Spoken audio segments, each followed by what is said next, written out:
Hello everyone, Irene Krause playing as Athena Artist here with you, and this is yet another overview of the Surviving the Aftermath, the Great Minds update. And oh, what an update it is, folks. Oh my goodness. Okay, first of all, the graphics in themselves have been improved quite a bit. So let's see, let's put them over there so that we get rid of that error.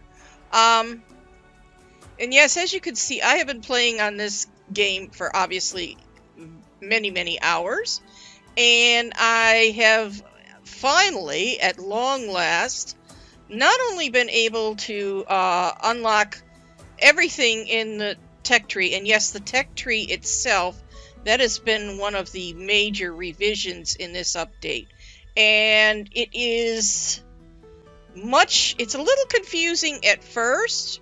So when you first get into this, before trying to do any sort of updates and changes, I would go ahead and save your game so that if you decide, at least especially early on, you're unlocking what you need to be unlocking in the priority that you desire.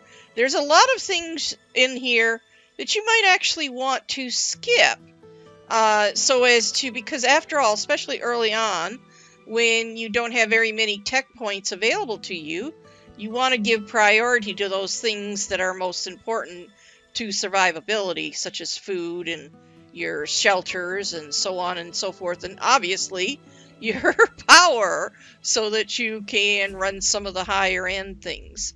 Now, not only in this game have I not only been able to unlock everything that there is and actually build them, for example, this is my first time of being able to see the arena, which is over here. And let's see, this is our gaming arcade. Now, I'm not sure if some of these buildings are new in this version, because like I said, I've never been able to get things this far. So I'm pretty amazed at how things look. Here is our library right here, and over here is our movie theater, which looks like it's an open air one. But anyway, loads of fun and loads of things to explore and have fun with here.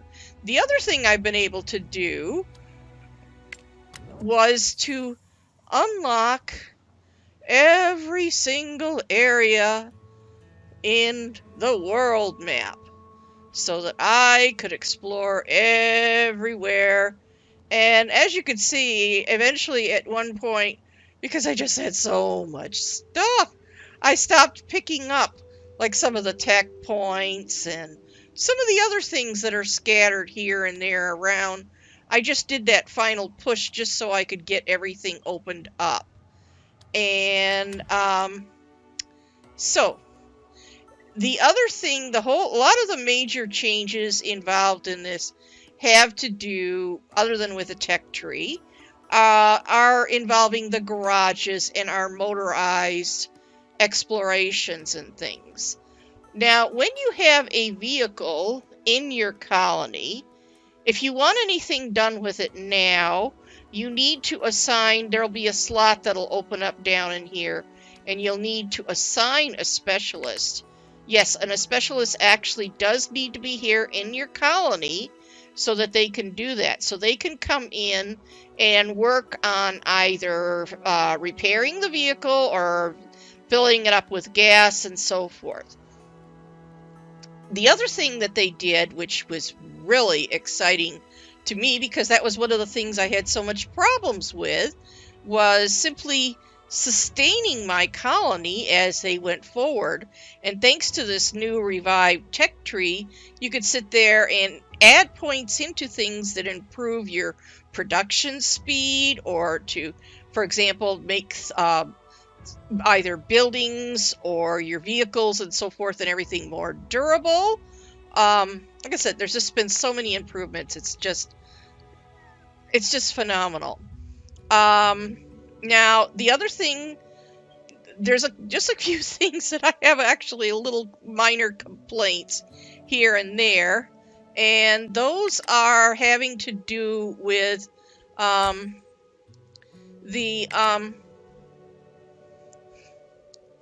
well, first of all, the birth rate and the number of colonists, refugees that are showing up at your gate.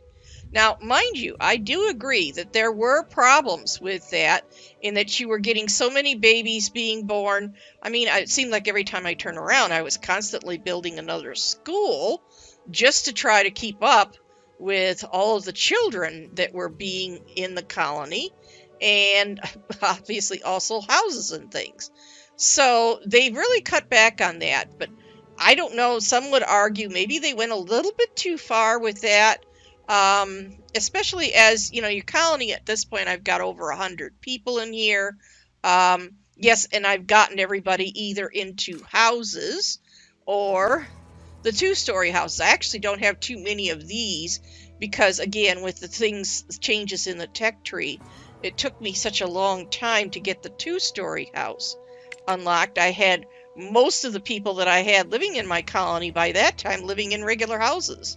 So it was only later on that I did this. So I don't know. Like I said, I think that the way the game is designed at this time, your max colonists that you're supposed to have in here is something like about 200, which actually is quite generous. I mean, I've got an awful lot of these buildings in here where I have 2 slots open for people, or sometimes even more, in a particular buildings, but I only have 1 or so, except for of course, now the exception to that being the field hospitals. I have made sure, as I'm building my field hospitals, I'm making sure I keep all of those worker slots filled, because, well, if I get, you know, a pandemic or something like that going, or nuclear fallout, I want to make sure that all my colonists can run over there and get themselves healed up and things, which is, of course, why I wanted to get that field hospital built to begin with. So, there's a lot of things. Oh, that one needs repairing. Interesting. Yeah, I think I pointed this out several updates back. They had improved the statistics screen where you could go through and you can now look at all your buildings. And I strongly recommend you do this every so often, just so you can swing through here. I should turn up that, see, there it is right there. It shows that it is only at 75%. But you go through here, especially if you have just survived a meteor storm. It's a very good idea to go through there and check, because not all of the buildings, they've gotten better with it with every update, but there are still at times some issues where, I suppose because the repairs are so minor, maybe they don't indicate the repair icon that, you know, that particular building or item, whatever it is, needs repair. But anyways, and as you can see, I've also got a lot of very full stockpiles, some nuclear waste materials, which there still doesn't seem to be much of anything we could do with them, as well as, well, it isn't indicating right now that my food storage, I've actually got quite a few food storage items that are quite full. I don't know why. Maybe one of my traders, because I did just trade off some things not too long ago so I could get the last seed item that I could get through the map, which was for my insect farm, which was these waxworms, which I guess is, again, some sort of bug, which has a high protein source and everything. Now, when I went through the trade menu, I talked about the trade menu quite a bit in the last update. Again, a lot of improvements over here as well.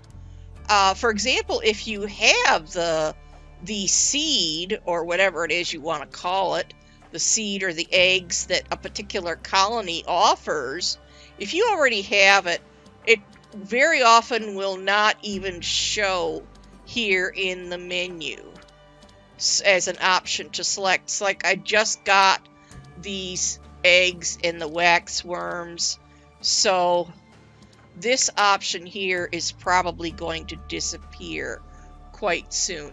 And yes, I'm very happy to see that they put in, well, not on all of them, they've put in some sort of a written indicator as to what the item is. They haven't done it yet for the meals, for what the meals are that this person was looking to trade. I'm hoping, seeing as they've started to put this in for the seeds, maybe they'll start putting that in for like the meals and some of the other things that look to be quite confusing to us. Now, that isn't to say I've gotten all of the seeds that are available to me, because that is one of the issues with seeds, at least in this update. It is better. Again, every update has gotten better. But when I've had someone show up, a trader that's shown up, that's offering me a seed, either I don't have enough of the item that they had at that particular given time, and so I wasn't able to trade for it for that reason, or for some reason, even though I had enough of the item, even if it would pretty much wipe me out of that item, whatever it was, they wouldn't allow me to make the trade, which was a little frustrating. And again, there's a few seed types that I know that are in the game that I was never able to encounter in all of this playthrough.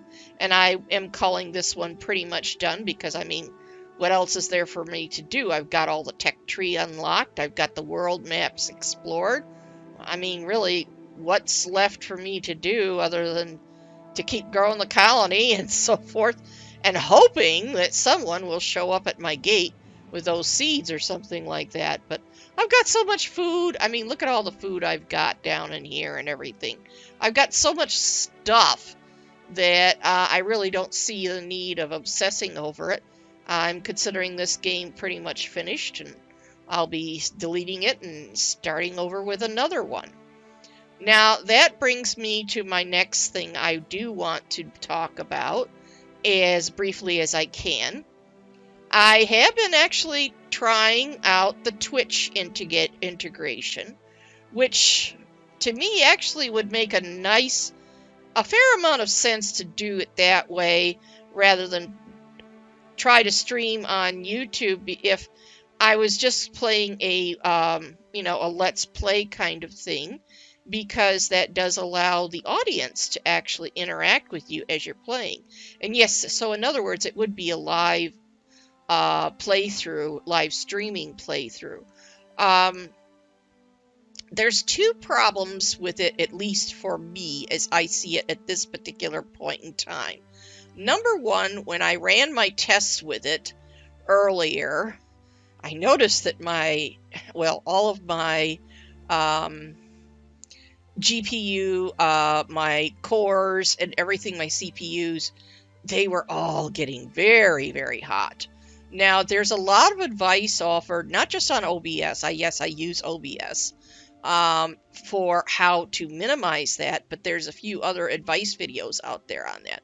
So I haven't given up on things on that idea, but I do have to do a lot more research and testing to see if I can safely do that without frying my poor little laptop's brains here, which is obviously very important to me. It's my laptop that I use daily, so I obviously don't want to do that.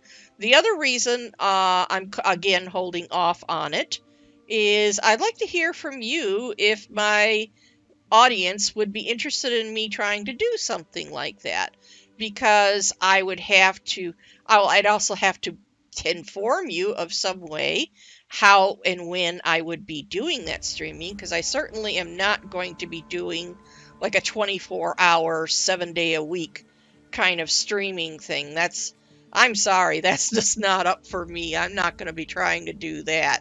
Um, Probably, I live in the Eastern time zone, so it would probably be late evening, but because I think that that way most of my audience lives in the US, so I would assume that that would be probably the best time to catch my viewers when they would be online.